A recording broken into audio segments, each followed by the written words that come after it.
BJP সরকারের সংসদ সদস্য বিকাশ রানী সেই কটূক্তি করে মুসলমানের অন্তরে যে আগুন জ্বলিয়ে দিয়েছে, সেই আগুনের ভিতরে সে আরো ঘি ঢেলে দিয়েছে।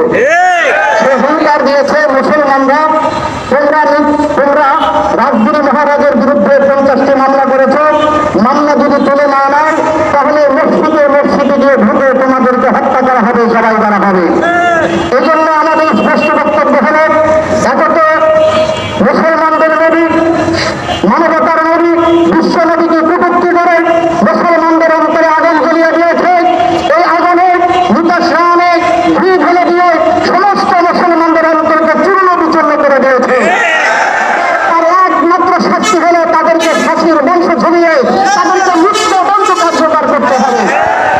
দুই নম্বর আরেকটা বিষয় আমি আপনাদের কাছে জানাইতে চাই, সেটা হলো আমাদের দেশের বিষয়। আমরা জানি আমাদের শিক্ষানীতিতে যে পরিমাণ মানুষের সন্তানদেরকে, মুসলমানদের সন্তানদেরকে